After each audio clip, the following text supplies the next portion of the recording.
Hello students, welcome back to study with R K. ये जो video है वो स्पेशली माइक्रोबायोलॉजी और एनवायरमेंटल साइंस के स्टूडेंट्स के लिए है। यहाँ पे मैं आपको significance of microorganisms in nature का पूरा चैप्टर पढ़ाऊंगी। ये इस चैप्टर का पार्ट 1 है। इस चैप्टर में हम देखेंगे कि प्रकृति में सूक्ष्मजीवों का महत्व क्या है। यहाँ पे हम इस चैप्टर का पहला सब यूनिट बायोमैग्निफिकेशन यानी कि जैविक विशालन के बारे में देखेंगे।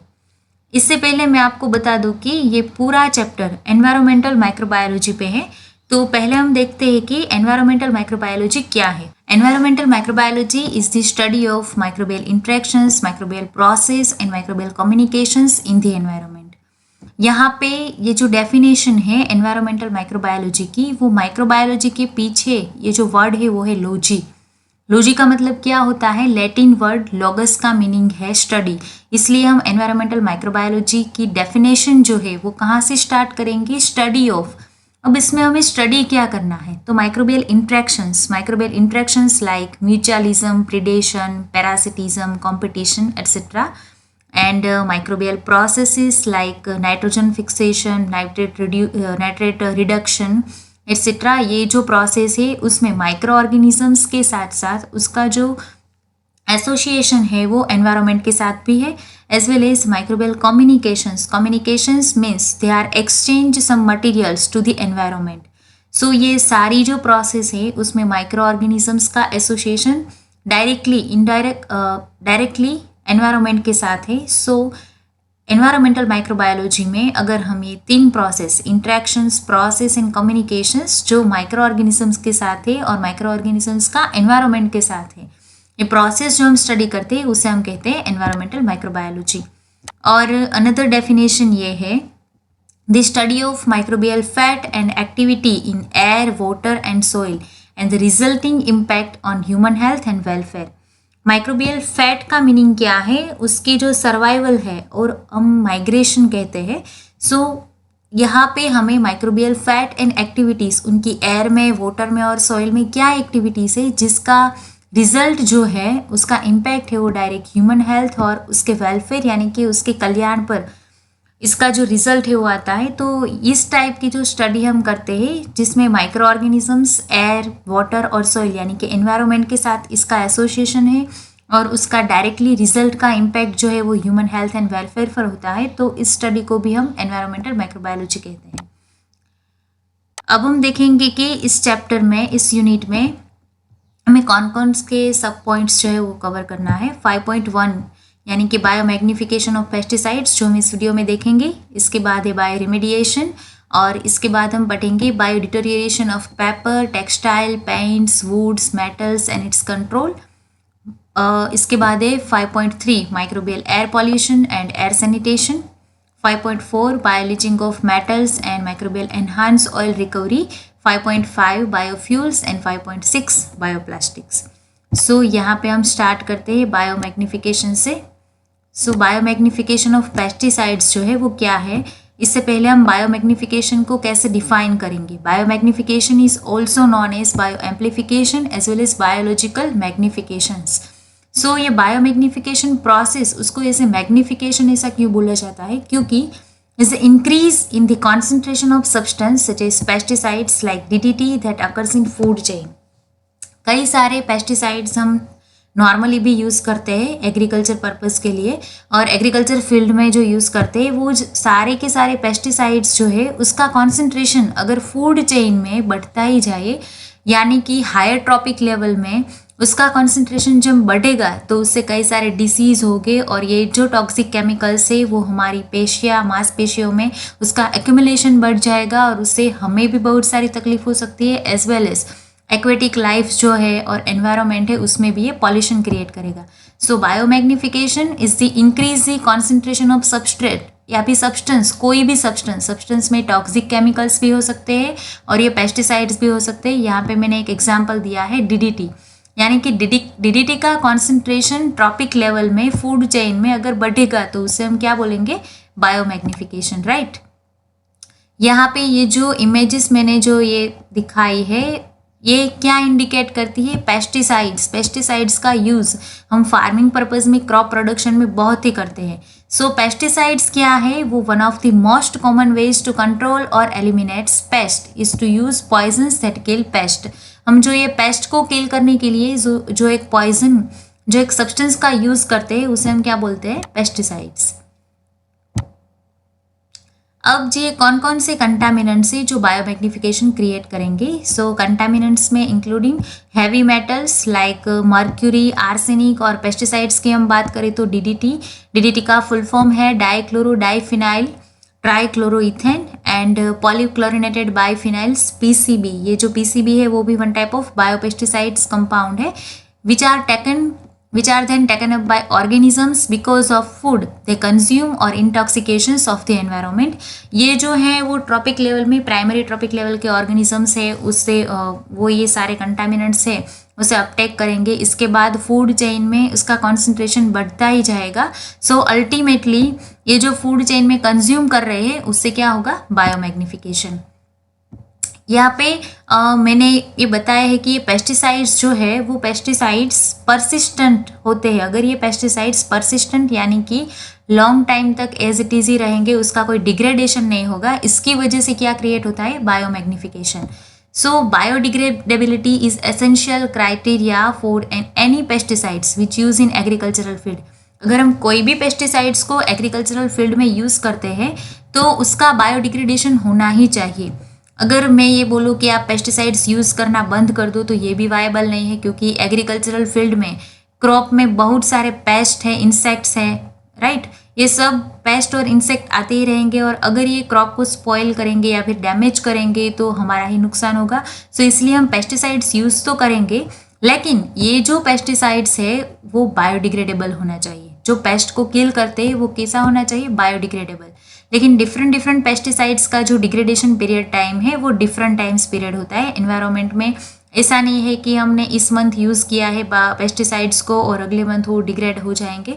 कई सारे पेस्टिसाइड्स ऐसे भी होते हैं जो वेरी लॉन्ग टाइम, उसको डिग्रेड होने में बहुत लॉन्ग टाइम लगते हैं, और कई पेस्टिसाइड्स ऐसे भी होते हैं if the pesticides is not degraded within a short time of period of time, so what happens to it is persistence. ये जो पेस्टिसाइड्स होते हैं वो लॉन्ग टाइम के लिए एज इट इज़ रहेंगे और उसका जो नेचर वो है वो कैसा होगा, लाइपोफिलिक, यानी कि लिपिड में ही सॉल्यूबल होंगे, वाटर में डिजोल्व होंगे नहीं।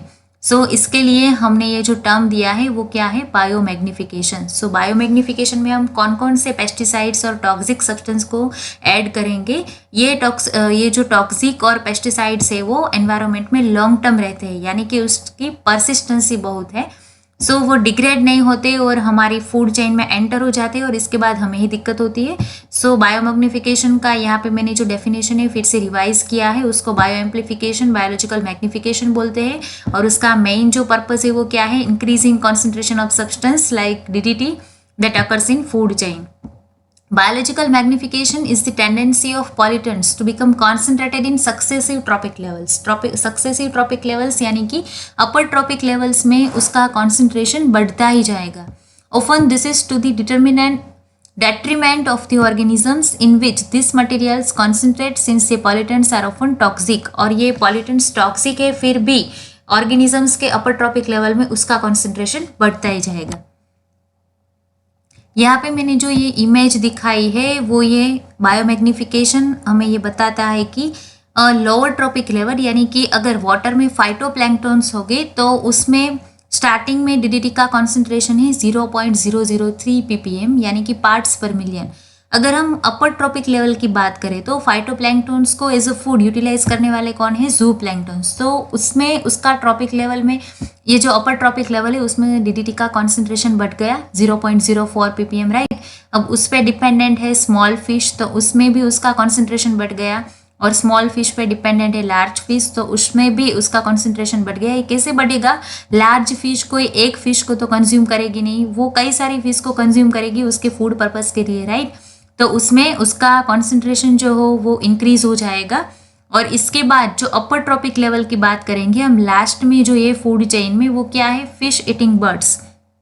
फिश ईटिंग बर्ड्स जो है उसमें डीडीटी का कॉन्सेंट्रेशन, ये जो प्रेडेटरी बर्ड्स की स्पीसीज है वो एकदम अपर ट्रॉपिक लेवल पे है, तो उसमें उसका कॉन्सेंट्रेशन है 25 ppm।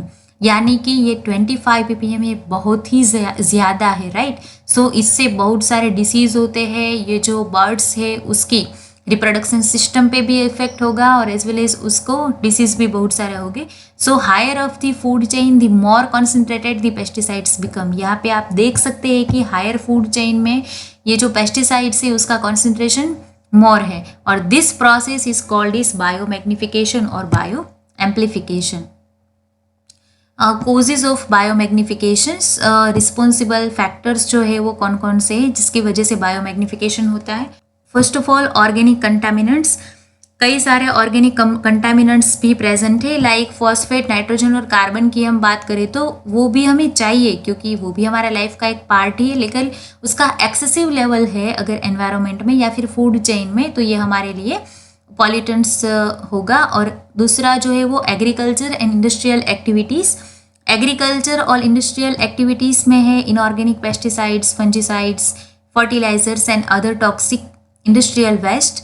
And mining activities in the ocean. Ocean में हम माइनिंग एक्टिविटीज़ करते हैं, क्यों करते हैं ओशन में माइनिंग एक्टिविटीज़? क्योंकि हमें वहाँ से हमें मेटल को एक्सट्रैक्ट करना है, मिनरल्स को एक्सट्रैक्ट करना है। So like zinc, cobalt, silver, aluminium, gold. ये जो ड्यूरिंग द एक्सट्रैक्शन प्रोसेस कई सारे मेटल आयंस जो है वो ओशन में ही रह जाते हैं और इसके बाद ये एक्वेटिक लाइफ में आगे जाते हैं अपर ट्रॉपिक लेवल तक और बायोमैग्निफिकेशन कोज करते हैं। यहाँ पे हम पहले प्रोसेस देखते हैं one by one, step wise. Process of biomagnification क्या है? तो पहले तो हमारा क्वेश्चन ये है कि एनवायरनमेंट में ये कहाँ से आता है। तो मैंने अभी आपको बताया एनवायरनमेंट में पेस्टिसाइड्स जो भी है और टॉक्सिक सब्सटेंस जो है वो हम ही ऐड करते हैं क्योंकि हमें एग्रीकल्चरल फील्ड में उसका यूज़ होता है। तो release of toxic chemicals and pollutants into the environment, सबसे पहले स्टार्ट भी ये जो प्रोसेस है वो हम ही से होती है और एंड भी हम पर ही आता है। So release of toxic chemicals and pollutants into the environment. This process begin with the release of toxic chemicals and pollutants into the environment and eventually work their way into soil, rivers, lake and seas. ये जो है toxic chemicals, हम pesticides, fungicides, insecticides, ये सब हम ये जो chemical components है उसके दौरान हम एनवायरनमेंट में उसे रिलीज़ करते हैं तो ये सोइल में मिक्सअप हो जाएगा। अगर वो डिग्रेड नहीं होगा तो इसके बाद रिवर में जाएगा, इसके बाद सी ओशन में जाएगा। तो ये सब यहाँ से ही स्प्रेड होते हैं और प्राइमरी लेवल पे उसका जो कॉन्सेंट्रेशन है टॉक्सिक केमिकल्स और पॉल्यूटेंट्स का उसका वेरी लो है।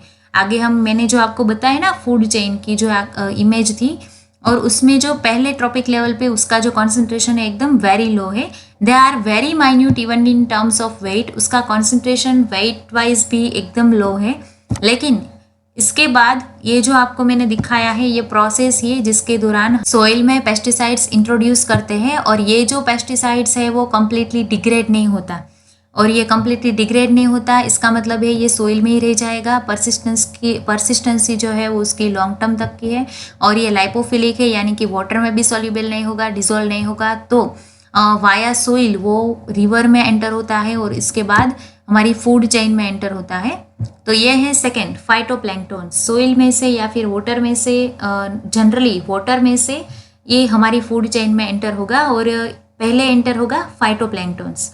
फाइटोप्लैंक्टन्स हम किसे कहते हैं? फाइटोप्लैंक्टन्स जो है वो स्मॉल प्लांट्स है जो फोटोसिंथेसिस कर सकते हैं। यहाँ पे मैंने जो आपको इमेज दिखाई है ये है फाइटोप्लैंक्टन्स की, एकदम से माइक्रोस्कोपिक है और ऑटोट्रोफिक कंपोनेंट्स है। फाइटोप्लैंक्टन्स की जो कम्युनिटी है वो इकोसिस्टम में हम ऐसे कह सकते हैं कि ये की पार्ट है, ओशन का की पार्ट है और फ्रेश वाटर का, क्योंकि ये जो है हमारे प्राइमरी प्रोड्यूसर्स है। सो फाइटोप्लैंक्टन्स में एक एग्जांपल आपको बताती हूँ, माइक्रोस्कोपिक मराइन आल्गी जो है ये इसकी माइक्रोस्कोपिक इमेज है, इसे हम फाइटोप्लैंक्टन्स बोलते हैं। सो यहाँ पे फाइटोप्लैंक्टन्स जो है उसका वर्क क्या है? फाइटोप्लैंक्टन्स जिसे हम स्मॉल प्लांट्स भी बोल सकते हैं, ये नॉर्मली ओशन में प्रेजेंट होगी, सी में प्रेजेंट होगी, फ्लोटिंग कंडीशन में है। सो नॉर्मली ये वाटर एब्जॉर्ब करेंगे तो वाया वाटर उसके अंदर टॉक्सिन्स एंटर होंगे। तो ये टॉक्सिन्स को एब्जॉर्ब करते हैं। एक बार इसने एब्जॉर्ब कर लिया, once absorb the toxin stay in their tissue without being excreted और ब्रेक डाउन। अगर एक बार ये जो टॉक्सिन है पेस्टिसाइड्स है ये फाइटोप्लैंक्टन्स के अंदर एंटर हो गए तो उसके टिश्यू में उसका ब्रेक डाउन भी नहीं होगा और वाया टिश्यू थ्रू, वो अपनी एक्सक्रेटरी सिस्टम थ्रू वो एक्सक्रेट भी नहीं कर सकते, यानी कि अपनी बॉडी के बाहर भी नहीं निकाल सकते, क्योंकि ये जो है पेस्टिसाइड्स वो फाइटोप्लैंक्टन्स के अंदर एक्यूमुलेट होगा. So with time, the toxin accumulate to high concentration up to 200 parts a trillion, which represents a toxin accumulation increase by about 4-fold. Normally water में जितना कॉन्सेंट्रेशन है उससे ये फाइटोप्लैंक्टन्स में थोड़ा बढ़ेगा, क्योंकि उसमें डिग्रेडेशन नहीं होता. फाइटोप्लैंक्टन्स जितना भी वाटर एब्जॉर्ब करता है, वो वाटर के अंदर जितनी भी पेस्टिसाइड्स होगी वो फाइटोप्लैंक्टन्स के अंदर उसका एक्यूमुलेशन बढ़ता जाएगा. और यहाँ पे ये नंबर याद रखिए, उसका कॉन्सेंट्रेशन मैंने सिर्फ ये एग्जाम्पल में दिखाया है 200 पार्ट्स ए ट्रिलियन. इसका मतलब है फाइटोप्लैंक्टन्स को जो as a food material utilise करेगा उसमें उसका कॉन्सेंट्रेशन बढ़ेगा. सो फाइटोप्लैंक्टन्स को एज अ फूड यूटिलाइज करता है वो है ज़ूप्लैंक्टन्स. थर्ड स्टेप्स में है ज़ूप्लैंक्टन्स. ज़ूप्लैंक्टन्स को हम स्मॉल मराइन एनिमल्स कहते हैं that floats in the seas. यहाँ पे मैंने जो ये इमेज दिखाई है ये सारे के सारे है वो ज़ूप्लैंक्टन्स है. ये भी माइक्रोस्कोपिक है. आप वाटर में अगर ये प्रेजेंट होगे फिर भी आप इसे नहीं देख सकते हैं नेकेड आई से. So zooplankton refers to small marine animals that float in the sea. ये स्मॉल मराइन एनिमल्स है जो अपने फूड के लिए कम्प्लीटली किस पे डिपेंडेंट है, फाइटोप्लैंक्टन्स पे. सो बट ऑब्वियस ये किसको कंज्यूम करेंगे, फाइटोप्लैंक्टन्स को. This take in the toxin, और फाइटोप्लैंक्टन्स में तो क्या है टॉक्सिन, क्योंकि मैंने आगे बताया ना फाइटोप्लैंक्टन्स के फूड में भी टॉक्सिन है. वो जो वाटर एब्जॉर्ब करते हैं, नो डाउट ये ऑटोट्रॉफिक है, सनलाइट का यूज़ करके अपना फूड बनाएंगे, लेकिन ये प्रोसेस में भी उसको वाटर चाहिए ही चाहिए. सो वाटर जब लेते हैं, वाटर एब्जॉर्ब करते हैं, तब उसके अंदर कौन एंटर हो गया, पेस्टिसाइड्स. अब ये फाइटोप्लैंक्टन्स को यूटिलाइज करने वाला कौन है, ज़ूप्लैंक्टन्स, राइट. सो वाया फाइटोप्लैंक्टन्स ये जो टॉक्सिक सब्सटेंस है वो टॉक्सिक सब्सटेंस की एंट्री किस में होगी, ज़ूप्लैंक्टन्स में. So the toxin stay locked in the organisms tissue without being excreted और ब्रोकन डाउन. और इसके मैकेनिज्म यहाँ पे भी सेम ही है. ज़ूप्लैंक्टन्स में ये जो टॉक्सिन जो है वो इस ऑर्गेनिज्म की टिश्यू में एक्यूमुलेट होगी, वो ब्रेक डाउन भी नहीं हो पाएगी और उसके बॉडी के बाहर भी नहीं जा सकती एक्सक्रेटरी सिस्टम थ्रू. उसके बॉडी के अंदर ही उसका कॉन्सेंट्रेशन क्या होगा, इंक्रीज होगा. सो ओवर टाइम, यानी कि थोड़े टाइम के बाद ये जो टॉक्सिन का कॉन्सेंट्रेशन है वो इंक्रीज होता जाएगा up to 2 parts per billion, which represents about 10-fold increase over the previous concentration. आगे का कॉन्सेंट्रेशन जो है फाइटोप्लैंक्टन्स में उसका जितना भी कॉन्सेंट्रेशन है उससे 2 पार्ट्स, उससे 10 गुना ज़्यादा जो है, यानी कि 2 पार्ट्स पर बिलियन इसमें बढ़ जाएगा. इसके बाद हम देखते हैं ज़ूप्लैंक्टन्स पे as a food material dependent कौन है, ताकि स्मॉल फिश जो है वो किसको कंज्यूम करेंगे अपने फूड मटेरियल के लिए, ज़ूप्लैंक्टन्स को, right. So whenever the small fish feed on the zooplanktons, जब ये ज़ूप्लैंक्टन्स को as a food material utilise करती है, so they consequently take up the toxin which get absorb in their fatty tissue. ये जो toxins जो है जो ज़ूप्लैंक्टन्स में नॉर्मली प्रेजेंट है वो स्मॉल फिश के फैटी टिश्यू के अंदर उसका एक्यूमुलेशन होगा, क्योंकि स्मॉल फिश के पास भी कोई ऐसी मैकेनिज्म नहीं है जो ये टॉक्सिक सब्सटेंस से, बायोपेस्टिसाइड से उसको क्या कर सके, डिग्रेड कर सके. So as a result accumulation occurs and the concentration build up to about 20 parts per billion, यानी कि अगेन 10 टाइम्स उसमें इंक्रीज हो गया. So 20 parts per billion concentration किस में है, अब स्मॉल फिश में. अब स्मॉल फिश जो है उस पर डिपेंडेंट कौन होगा, उस पर as a food material dependent होगा large fish graze on the smaller fish, यानी कि लार्ज फिश जो स्मॉल फिश को एज अ फूड यूटिलाइज करेंगी. So again when this large fish graze on a smaller fish for food they consume the toxin, क्योंकि small fish में भी toxin तो degrade हुआ ही नहीं, उसमें भी एक्यूमुलेट हुआ है, राइट. सो ये जो टॉक्सिन है वो लार्ज फिश की फैटी टिश्यू में फिर से एक्यूमुलेट होगा और उसका कॉन्सेंट्रेशन अब बढ़ता जाएगा, क्योंकि लार्ज फिश अगर एक स्मॉल फिश को यूटिलाइज करेगी तो उसका पेट भर तो नहीं जाएगा, राइट. वो 2-3 दिन तक कई सारे स्मॉलर फिश को यूटिलाइज करेगी तो उसमें उसका एक्यूमुलेशन है वो बढ़ जाएगा. तो यहाँ पे मैंने बताया है 80 to 100 पार्ट्स पर बिलियन, यानी कि 4 to 5 फोल्ड इंक्रीज होगा टॉक्सिक लेवल ये लार्ज फिश में. यहाँ पे मैंने दिखाया है लार्ज फिश है वो एज अ फूड मटेरियल किस पे डिपेंडेंट है, स्मॉल फिश पे. और लास्ट में हम टॉप फूड चेन की बात करेंगे तो ये जो फिश को यूटिलाइज करने वाले कई सारे टॉप फूड चेन के ऑर्गेनिजम्स है like dolphin, sea birds as well as human जो नॉनवेज फूड यूटिलाइज करते हैं। सो इसके बारे में मैं बात करूँ तो डॉल्फिन, सी बर्ड्स और ह्यूमंस ग्रेजुअली ये जो ये फिश जो है उसको कंज्यूम करेंगे जिसमें ऑलरेडी टॉक्सिक सब्सटेंस प्रेजेंट है। तो ये अपर लेवल की हम बात करते हैं, टॉप फूड चेन की बात करते हैं, तो उसमें उसका कॉन्सेंट्रेशन हाईएस्ट रेंज में हो जाएगा और ये है 10,000 to 15,000 पार्ट्स पर बिलियन। यानी कि यहाँ पे हमें अब रिजल्ट दिखाई देगा और ये रिजल्ट कैसा होगा, ये जो टॉप फूड चेन है उसको कई सारे उसका रिजल्ट आएगा, उसकी एनिमल फर्टिलिटी पे इफेक्ट होगा एज वेल एज कई सारे वल्नरेबल डिसीज कोज होंगे जिससे इवन डेथ भी हो सकती है। नॉर्मली जो हमारे कोई भी ऑर्गन्स, वाइटल ऑर्गन्स जो है किडनी, लिवर, उसके फंक्शन में भी डिफेक्ट आ जाएगा। तो अगर हमें बायोमैग्निफिकेशन का रिजल्ट देखना है तो डायरेक्टली हमें कौन सी टॉप फूड चेन में देखने को मिलेगा, क्योंकि उसमें कॉन्सेंट्रेशन एक्चुअली बढ़ गया है। और ये यहाँ पे मैंने ये जो नंबरिंग वाइज कॉन्सेंट्रेशन दिखाया है, यहाँ पे आप देख सकते हैं ये जो कॉन्सेंट्रेशन है वो 10,000 to 15,000 पार्ट्स पर बिलियन है। सो बायोमैग्निफिकेशन में प्राइमरी प्रोड्यूसर्स, यहाँ पे प्राइमरी प्रोड्यूसर्स यानी फाइटोप्लैंक्टन्स, उस पर डिपेंडेंट है जू प्लैंक्टन्स, उस पर डिपेंडेंट है स्मॉलर फिश जिसको हम सेकेंडरी कंज्यूमर्स कहते हैं, और इस पर डिपेंडेंट है लार्ज फिश, और इस पर डिपेंडेंट है डॉल्फिन या फिर कोई भी ह्यूमन बींग्स जो यहाँ पे क्वाटरनरी कंज्यूमर्स यानी कि टॉप फूड चेन में उसका कॉन्सेंट्रेशन बढ़ता ही जाएगा। तो यहाँ पे अब हम इफेक्ट्स देखते हैं। ये जो मैंने दिखाई वो प्रोसीजर है और बायोमैग्निफिकेशन की वजह से क्या क्या होगा, तो इफेक्ट्स हम वन बाय वन देखेंगे। पहले तो ह्यूमन हेल्थ की बात करें, हमारी ही बात करें तो इम्पैक्ट ऑन ह्यूमन हेल्थ, क्योंकि टॉप फूड चेन में हम ही हैं। तो human becomes more susceptible to cancer, liver and kidney failure, respiratory disorders, birth defect in pregnant woman as well as brain damage, heart disease are a result of mercury. अगर हमारी food chain में mercury, cadmium, lead, cobalt, chromium और other कोई भी chemicals, कोई भी poisoning substance है तो उसका एक्यूमुलेशन अगर बढ़ता ही जाएगा तो हमें ये सारे के सारे डिसीज हो सकते हैं। For instant disease like hepatitis और कैंसर, उसकी वजह है हम जो ये सी फूड कंज्यूम करते हैं उसमें ऑलरेडी मर्क्यूरी प्रेजेंट है और polycyclic aromatic hydrocarbons PAH present है।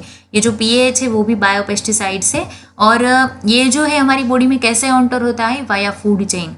प्राइमरी लेवल पे उसका कॉन्सेंट्रेशन बहुत ही कम है, लेकिन जब अपर ट्रॉपिक लेवल यानी कि ह्यूमन में आता है, जब हम उसे कंज्यूम करते हैं तब उसका कॉन्सेंट्रेशन बढ़ जाता है और इसकी वजह से हमें कई सारे डिसीज होते हैं। और इसमें से यहाँ पे मैंने जो हाईलाइट किया है वो है हिपेटाइटिस और कैंसर, जिसकी वजह है मर्क्यूरी और पीएच। सेकेंड हम देखते हैं effect on reproduction and development of marine creatures. Reproduction system, कोई बर्ड्स है उसके reproduction system as well as marine creatures है उस पर भी उसकी इफेक्ट होती है। Various toxic chemicals and elements accumulate in the vital organs of the various aquatic creatures affecting their reproduction system and development. अगर ह्यूमन की बॉडी की जो मैकेनिज्म है वो भी इसे ब्रेक डाउन नहीं कर सकती है तो बट ऑब्वियस है वो बर्ड्स है यानी कि कोई एक्वेटिक लिविंग ऑर्गेनिजम्स है वो भी उसको ब्रेक डाउन नहीं कर सकते, राइट। सो ये जो टॉक्सिक केमिकल्स और एलिमेंट्स है उसका एक्यूमुलेशन भी उसके जो इनर टिश्यू है, उसके ऑर्गन्स है उसमें बढ़ता जाएगा, तो अल्टीमेटली उसके रिप्रोडक्शन सिस्टम पे अफेक्ट होगा, उसके डेवलपमेंट सिस्टम पे अफेक्ट होगा। For example sea bird egg, sea bird के हम एग की बात करें तो eggs are laid with thinner shells than normal. Normally egg की जो शेल होती है, यहाँ पे मैंने इमेज दिखाई है, ये जो है वो नॉर्मल एग है। ये एग है, किसका एग है, पेरेग्राइन फाल्कन। पेरेग्राइन फाल्कन जो है वो प्रेडेटरी बर्ड से जो अपर ट्रॉपिक लेवल पे होता है उसका ये नॉर्मल एग है। अगर उसके फूड में डीडीटी या फिर कोई भी टॉक्सिक सब्सटेंस होगा तो उसका जो एग होगा, ये जो है वो डीडीटी एक्सपोजर वाला एग है, वो उसका जो एग जो है उसकी जो आउटर प्रोटेक्टिव लेयर जो है वो कैसी हो जाएगी, थिनर हो जाएगी। सो यहाँ पे laid egg with thinner cells than normal and can result in birds crushing their eggs instead of incubating them. उसको बर्ड्स का काम क्या होता है, एग को इंक्यूबेशन प्रोवाइड करना, लेकिन उसका रिजल्ट क्या आएगा, अगर ये जो शेल जो है वो थिनर हो जाएगा तो वो क्रश हो जाएगा। और selenium and heavy metal such as mercury की हम बात करें तो मर्क्यूरी का बहुत ही अफेक्ट होगा aquatic creatures such as fish जो है उसके रिप्रोडक्शन सिस्टम पर, क्योंकि रिप्रोडक्टिव ऑर्गन जो है फिश का रिप्रोडक्टिव ऑर्गन ही, उसमें भी ये जो टॉक्सिक केमिकल्स है वो एक्यूमुलेट होगा, वो डिग्रेड नहीं होता. Besides PCB, polychlorinated biphenyls also biomagnifies and impairs reproduction and is considerable high in aquatic system. So यहाँ पे मैंने जो highlights की है, सेलेनियम है, मर्क्यूरी है, पीसीबी है, वो उसका अगर एक्सेसिव लेवल हो गया हमारी फूड चेन में, ट्रॉपिक लेवल में उसका कॉन्सेंट्रेशन एक्सेसिव हो गया, तो बर्ड्स जो है, एक्वेटिक बर्ड्स की बात करें या फिर एक्वेटिक क्रिएचर्स की बात करें तो ये सब में उसके रिप्रोडक्टिव ऑर्गन्स पे इफेक्ट होगा. यहाँ पे मैनी स्पीसीज और कई सारी स्पीसीज जो है प्रेडेटरी बर्ड्स की like osprey, bald eagles and peregrine falcons, इसके नंबर्स भी डिक्लाइन होते जा रहे हैं, यानी कि घटते जा रहे हैं, क्योंकि उसका नंबर्स डिक्लाइन होने का एक ही रीज़न है DDT bio accumulation in their body, क्योंकि इसका रिजल्ट जो है डीडीटी का एक्यूमुलेशन अगर बढ़ता ही गया तो लास्ट में डेथ भी हो सकती है. थर्ड जो है वो destruction of the coral reef.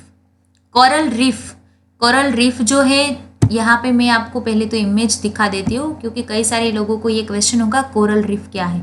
ये जो आपको ये दिखाई दे रहा है इमेज, ये जो पिक्चर है वो कोरल रीफ का है, जो हमें ओशन के अंडरग्राउंड सेक्शन में दिखाई देता है. सो ओशन के बीनीथ पोर्शन में हमें ये जो कोरल रीफ दिखाई देता है. कोरल रीफ जो है ये बहुत सारे एक्वेटिक ऑर्गेनिजम्स, एक्वेटिक क्रिएचर्स है, उसका हैबिटाट्स है, उसको फूड भी यहाँ से मिलता है. सो कोरल रीफ जो है वो सिर्फ ब्यूटी के लिए ही नहीं फेमस है, लेकिन कई सारे ऑर्गेनिजम्स जो है उसे प्रोवाइड करता है spawning, feeding, dwelling grounds for numerous sea creatures. Spawning का मतलब है ब्रीडिंग, राइट, और ड्वेलिंग का मतलब है उसकी हैबिटाट्स के लिए. सो कोरल रीफ भी अगर डिस्ट्रॉय हो जाए तो कई सारे सी क्रिएचर्स है उसके नंबर्स डिक्रीज हो जाएंगे, क्योंकि कोरल रीफ्स को डिस्ट्रॉय करने वाले कौन है, तो कि cyanide which is used in leaching of gold in fishing. हमें पता है कि ओशन में सबसे ज़्यादा हम गोल्ड को लीचिंग यानी कि गोल्ड को एक्सट्रैक्ट करते हैं और फिशिंग भी करते हैं. तो सोडियम साइनाइड जो है उसका यूज़ होता है गोल्ड को एक्सट्रैक्ट करने में और फिशिंग में भी हम सोडियम साइनाइड का यूज़ करते हैं मछली पकड़ने के लिए, राइट. तो ये जो साइनाइड है वो ओशन में वाटर में मिक्स हो जाता है, और इसके बाद ये जो साइनाइड वाया वाटर वो जो एक्वेटिक फिश जो है उसकी फूड चेन में एंटर होते हैं, as well as coral reef जो है जो नॉर्मली ओशन में प्रेजेंट है उसको भी डिस्ट्रॉय कर देते हैं. और अगर ये कोरल रीफ डिस्ट्रॉय हो गया तो एक्वेटिक क्रिएचर्स को सर्वाइवल प्रॉब्लम हो जाएगा, क्योंकि उसको हाईली कॉम्प्रोमाइज करना पड़ेगा. कोरल रीफ में उसका हैबिटाट्स होगा, उसका ब्रीडिंग टाइम, उसको फीडिंग के लिए जो भी न्यूट्रिशंस मिलते हैं वो सब पे वो कोरल रीफ पे ही डिपेंड है. तो कोरल रीफ जो है वो ओशन का इम्पोर्टेंट पोर्शन है, और अगर हम ये लीचिंग प्रोसेस के लिए या फिर फिशिंग के लिए अगर उसको डिस्ट्रॉय कर देंगे तो ये भी वन टाइप ऑफ बायोमैग्निफिकेशन ही है. नेक्स्ट है fourth one is disruption of the food chain. Many sea creatures dependent on the natural food chain for survival. When chemicals and other toxins are carried into the soil, river and lakes or oceans and taken up by various organisms, it disrupts the interconnected relationship within the food chain. अगर food chain में कोई भी disturb होगा, यानी कि बीच में से भी कोई ऑर्गेनिजम्स और कोई स्पीसीज जो है उसका नंबर्स डिक्रीज हो गया तो अल्टीमेटली फूड चेन डिस्टर्ब हो जाएगी. It happens when small animals ingest or plant absorb the toxic elements, after which they are eaten by bigger animals. ये जो स्मॉलर एनिमल्स है उस पर डिपेंडेंट कौन है, bigger animals, consequently affecting the entire natural food chain. अगर कोई smaller animals ने भी ये टॉक्सिक सब्सटेंस को यूटिलाइज किया है तो उसकी भी, यहाँ पे हमने आगे देखा कि उसकी रिप्रोडक्शन सिस्टम है उस पर भी अफेक्ट होगा, और इसको अगर यूटिलाइज करेंगे बिगर एनिमल्स तो उसका तो पूरा सिस्टम ही फेल्यूर हो जाता है, उसका organ system, respiratory tract disease ये सब होता है. तो बायोमैग्निफिकेशन की वजह से पूरा का पूरा फूड चेन ही डिस्टर्ब हो सकता है. The creatures or plants intoxicated with substance such as mercury, copper, chromium, selenium, cobalt may also be consumed by humans and top animals in the food chain. और इसकी वजह से उसको कई सारे डिसीज हो गए, रिप्रोडक्टिव डिसऑर्डर्स हो गए और इवन डेथ भी हो सकती है. सो ये जो बायोमैग्निफिकेशन की वजह से बहुत सारा सफ़र करना पड़ता है। स्टार्टिंग भी हम ही करते हैं क्योंकि सॉइल में, वाटर में बायोपेस्टिसाइड्स जो है, इंसेक्टिसाइड्स जो है वो ऐड भी हम ही करते हैं, लेकिन ध्यान रखें ये कैसे होनी चाहिए, बायोडिग्रेडेबल होनी चाहिए। अगर ये परसिस्टेंट रहे टॉक्सिक केमिकल्स, वो डिग्रेड नहीं होंगे तो फिर ये वापस हमारी ही फूड चेन में आएगा और हमारे पास भी आएगा और ये हमारे डिसीज, हमारे डेथ का रीज़न होगा। This results in the potentially dangerous, यहाँ पे ये जो मेन जो है वो फिशिंग कर रहा है, लेकिन मैंने अभी आगे बताया ना कि फिशिंग के लिए भी लोग अब सोडियम साइनाइड का यूज़ करते हैं। मछली पकड़ने के लिए हम ये सोडियम साइनाइड का यूज़ करते हैं, तो ये जो सोडियम साइनाइड है वो ओशन में ही रह जाएगा और ये जो सोडियम साइनाइड धीरे धीरे कोरल रीफ को डिस्ट्रॉय करेगा और हमारी फूड चेन में भी आएगा। So dangerous exposure of human to toxin in their food. This is one danger associated with consuming food from the top of the food webs. So please अगर आप कोई भी पेस्टिसाइड्स या फिर टॉक्सिक सब्सटेंस का यूज़ करें तो please ऐसा होना चाहिए जो डिग्रेड हो जाए। So stopping pollutions is the best solutions. Thank you everyone. अगर आपको इसमें कोई क्वेश्चन है, क्वेरी है और कोई भी प्रॉब्लम है तो आप मुझे कमेंट बॉक्स में कमेंट करके बता सकते हैं। और अगर आपको ये वीडियो पसंद आए तो लाइक कीजिए, शेयर कीजिए अपने दोस्तों के साथ और हाँ, चैनल को सब्सक्राइब करना मत